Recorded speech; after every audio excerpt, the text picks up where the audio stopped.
For over 20 years, my family, like so many of you, has proudly been part of Broncos country.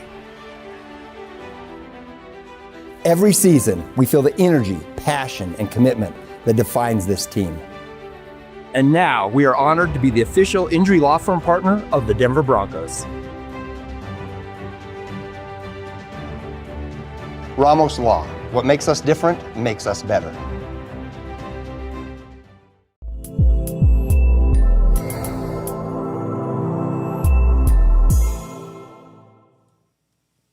Well, good morning to you, crew. It is July 3rd. It is Friday, and man, I am having a challenging morning. I'm tired. There's a lot going on. I was fiddling with trying to get the latest perimeter from the Aspen Acres Fire into the system this morning. I'm having a little bit of a challenge with that, but that is where we are starting, because it was a difficult night over the fire. And I'm going to start off with last evening. If you remember yesterday, we were talking about breezes sticking around longer into the evening, and the fire grew as much last night, overnight, as it did during the day yesterday. Got a couple photos as night was falling, and then late in the evening, this was of the north end. Both of these photos were off to the northeast of the fire, but the southern flank of the fire was very active in the late evening and early in the morning. It's up to nearly 67,000 acres now, so another 10,000 acres or so overnight. This perimeter I'm showing you doesn't capture the south end growth. I'm going to work on that here when we're done this morning. But law enforcement had to enforce some evacuations in Rye, the Beckwith Reservoir area of Colorado City, as the storm or the fire is approaching areas off to the south here on Highway 165. It's getting close to Table Mountain, which is north of the highway between Rye and Colorado City when you're driving in that area. And so law enforcement had to go door to door and enforce evacuations last night for people that hadn't evacuated when those locations were put into the evacuated area. We do have a red flag warning that is up for today. Let me show you that here. Again, includes the interstate, includes the mountain areas, but the pattern's a little bit different today. Gap flow wind is going to drive things during the day, and then I think some of the breezes will pick up into tonight. We've had a little bit of improvement over the last 3.5 hours. That's good news. Some of the wind speeds are down a little bit over the fire. It's breezy across the southern tier, east of the mountains in particular, from Walsenburg, Trinidad into the southeastern corner of the state. You see this little circulation in the southeast corner here. This is the area of low pressure that kept some of that wind going overnight. It has allowed an increase in some moisture from the northeast early this morning. That is good news. I'm not 100% sure that is into the fire, but you can see that flow here, and the humidity in Pueblo has come up. Dew points have come up a little bit as well. We may have a little bit of downslope off the wet mountains this morning that's kind of fighting that, but we'll take it. Notice the dew point in the southeast corner. In Springfield, it's 61. quite a bit of juice in the atmosphere, and we are not going to be able to use that during the day today. All right, here's Canyon City early this morning. You looking eastward here was a heck of a sunrise for those of you that were up due to the smoke we've got in the area. The humidity in Canyon City is quite a bit lower than what we have in Pueblo due to the west wind that we have coming out of Bighorn Canyon there, where it's 16 miles per hour. And you can see in Pueblo West, we are still dealing with the smoke. That's going to be with us here through the day today, as we still get southwest flow to develop for the areas where it's gone easterly this morning up against the interstate here. And that's because as we head into the afternoon, watch what happens. You see that low departing off into western Kansas, so there's a little bit of northeast flow this morning. Then in the afternoon, we get things to blow out of the southwest again. That starts happening about 1 o'clock, and it's that west wind that will again wake the fire up as we head through the afternoon, and I think keep it going into the evening again tonight. So like I said, red flag warnings are up through the day today. Wind gusts right now, not bad, but that will change as we move through our Friday. So let me walk you through it here. And I want to let you know that this is kind of oriented off to the northwest, this camera view. And so you are going to see the wind here still out of the southwest and west as we head through the back part of the day. But notice through 4 o'clock, the strongest wind stays to the west of the fire. Then as we head toward dinner and into the evening, it starts to pick up again, and we'll have some of the stronger wind around the area through the early part of the evening over the fire. Then in the late part of the evening and the overnight, you see that northeast wind for the Springs, for Pueblo West, for Avondale. That's the cold front that moves in, and so there will be a significant wind shift overnight tonight on the fire. And on the north end, hopefully it blows the fire back on itself.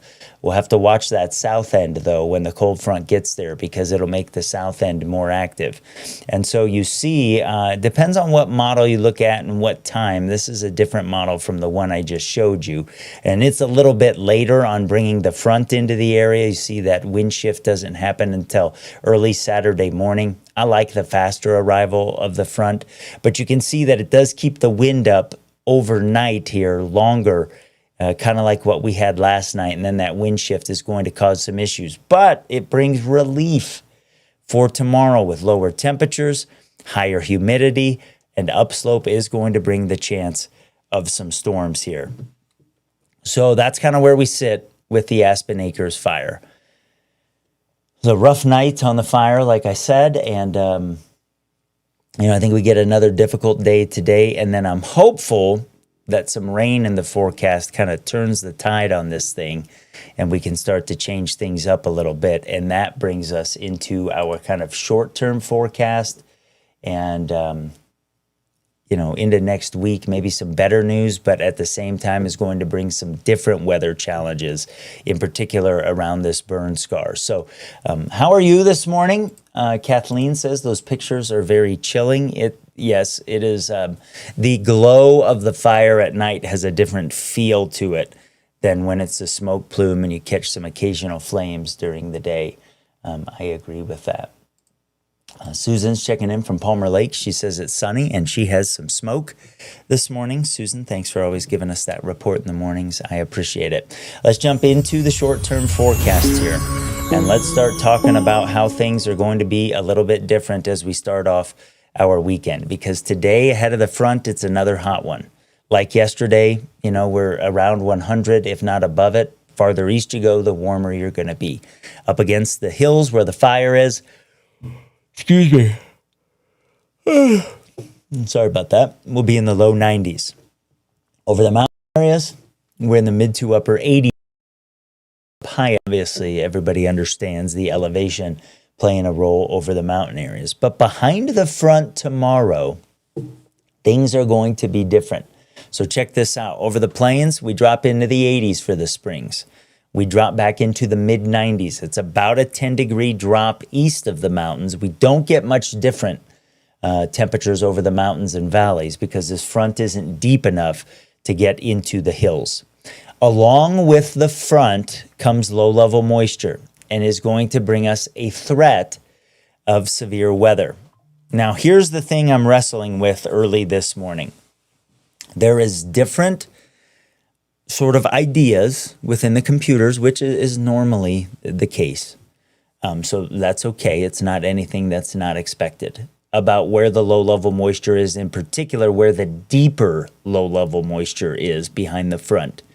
That is going to drive... Sorry, crew. That's going to drive where the storms are tomorrow. And right now, there is higher confidence from about Denver and the Palmer Divide and then kind of arcing off to the southeast of where we'll have enough moisture to get severe storms. But I'm not sold on that yet, and I need you to check back with us here over the next 36 hours. Because watch what happens. I'm putting the paintballs on here. I haven't done this in a little bit. I'm showing you 3 different computer models, and I'm representing each model's intense thunderstorm core with a different color. There's a white, there's a light blue, and there's a pink. And so one model starts to fire up some storms in the vicinity of Colorado Springs in the middle of the day tomorrow. That's a model that has moisture farther to the south and west than some other ones. What you're kind of looking for here is where, on an aerial perspective and time, that there's agreement in the models. That's where we have highest confidence in these things happening. So you can see kind of where I've got the possible area of severe weather drawn is where there's better agreement on that in the early afternoon. The pink model is farther to the north and east. That's the graph model. And then a couple other models are a little bit farther south and west with that moisture, as you can see. And it has some storms around Crowley County and Otero County in the late part of the afternoon. But there's better agreement up across northeastern Colorado here for that first wave of storms to kind of, that started back in here in Elbert County, rolling off to the northeast. Now, these storms would be some large hail producers tomorrow. That's our biggest risk.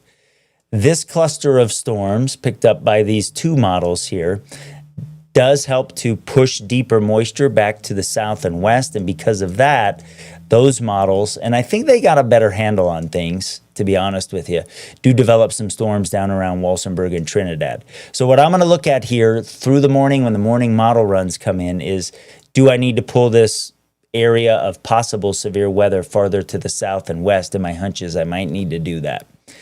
So there's some impactful weather on the way. There's good news tomorrow with cooler weather, higher humidity, but the chance of some severe storms, and again, large hail will be our biggest risk locally, between 1 and 2 inches in diameter. In particular, the farther north and east you go with the bigger hail is something that we will watch. Then as we get into Sunday, we pull the temperatures back a little bit over some of the mountain areas, and over the plains, we're still in the 80s and 90s. And that opens the door for this period of getting into moisture increasing from the south. We've been talking about that all week long, and I'm going to talk about that when we come back.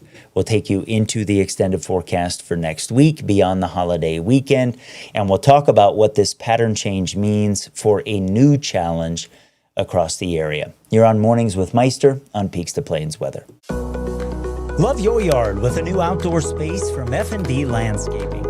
From a new build to a new project in an existing yard, we listen and give you the yard you want within your budget. Lawns, water features, xeriscaping.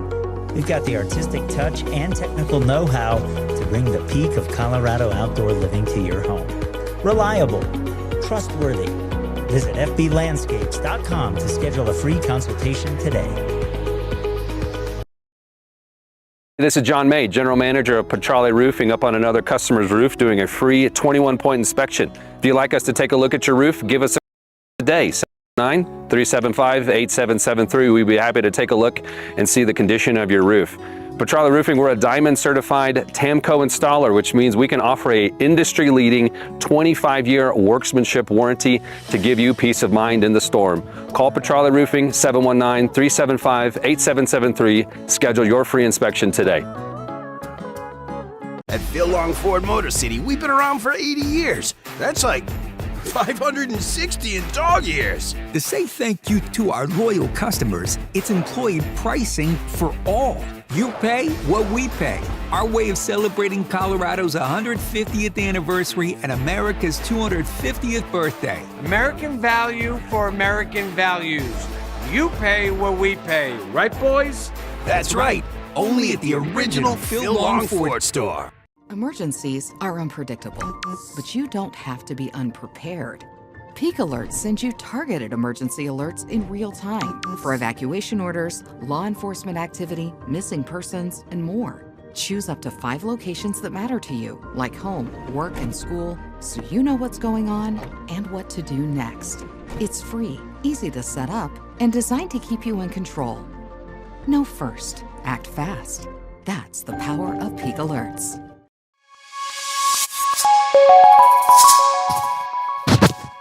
All right, crew, into that extended forecast. It's all about where the area of high pressure ends up. It's been over the eastern United States this week. Over the weekend, it starts to set up to our south, and it's going to hang out down here and meander a little bit into early next week. There's clockwise flow around areas of high pressure, and that starts to draw up moisture from Mexico, from the Baja, and from the Gulf that kind of meets over the Mexican peninsula here this time of year, and we'll start to wrap some of that into the southwestern United States. It's the cold front that brings us the action on Saturday, but by the time we hit Sunday, in the back part of our holiday weekend, we've had this around enough that we're starting to circulate, and it's kind of like a washing machine. We call it sort of recycling the moisture. We get into that pattern a little bit here. Most of the action is going to be over and near the mountains. That'll be the case on Sunday.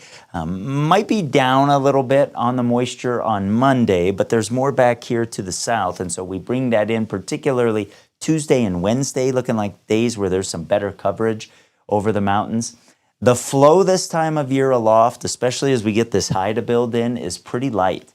And so these storms aren't going to move all that fast. And on the days where there's more moisture, some of them are going to be efficient rain producers. One of the challenges we have to watch for, especially with these fires that we've had this week, is that the burn scars with them, in some cases, depending how hot the fire has burned, and it's burned in different temperatures and different parts of each different fire, sometimes the ground can't hold water. Those are called hydrophobic soils, and so you get this increased flash flood risk. We've seen this with other fires that we've had in the area over the last 15 years or so, and so we'll have to analyze those. Hydrologists at the Weather Service, some other federal agencies will get in there and kind of figure out some of those things. But the Aspen Acres Fire is going to have an enhanced flash flood risk for sure. So we'll have to watch that through the middle part of the week. Hopefully the rain hits these things, though, and puts them out. Got to take the double-edged sword, right? We'll take water on them for sure, but then we have to worry about the flash flood concerns. So that's something to be aware of. The high keeps moving to the west through next week. So after we hit Thursday, I think we'll start to dry out a little bit more. And it makes our extended forecast kind of look like this. The temperatures are going to come down. The drier days, or where there's not as many storms, there's not as many clouds, will tend to be some of the hotter days. Monday's starting to trend a little bit drier. Should be a better coverage of storms on Sunday than we'll have around here for Saturday. But then it's the middle part of next week, I think, when the coverage of storms and the heavy rain risk goes up a little bit. And then behind that will dry out some as we head toward next weekend. And usually this time of year when that happens, you end up getting the temperatures to come up as well. And so you can see that in Colorado Springs. Should be real toasty around here next weekend, some of our hottest weather of the years. We may be in the upper 90s in Colorado Springs. Woodland Park, you know, the storms may be off to our east tomorrow. I think by the time we hit Sunday, we're starting to talk those over the mountain areas. And then as we head into next week, again, the coverage of storms gets better, particularly for Tuesday and for Wednesday. And we'll keep a chance of storms around a little bit longer over the mountain areas toward the end of the week, and then maybe into the early part of next week. That chance is not as good, though. The strongest signal for the best coverage of storms and likely heavy rain here is coming in the middle part of the week. You see that as days where we'll have a higher likelihood of some of those moving off to the southeast as well and getting out across parts of the plains. I think 100s will be a little bit tougher to come by for next week until we hit that drier stretch as we move toward next weekend, and we'll start to see some 100s show back up over the plains. So that's where we sit from a forecast perspective. Those of you that missed the front part of this, I do want to go over again, and then we'll take your social media comments. You can also join us here if you would like. Somebody can pop in and be on the live stream with us. I do want to talk about the Aspen Acres Fire because it was active last night. Through a good chunk of the overnight, there were some forcing of the evacuation orders on the south end of the fire for people that chose not to leave when those were originally issued.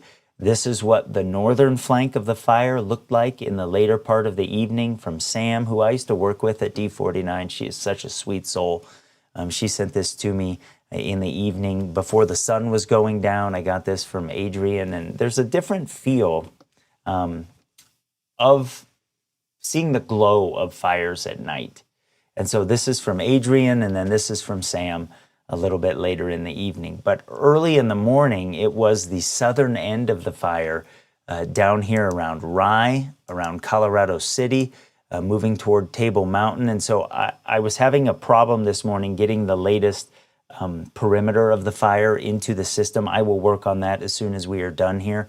But it is a little bit closer to these areas along Highway 165 as it grew about 10,000 acres last night. So it had the same amount of growth overnight as it did during the day yesterday.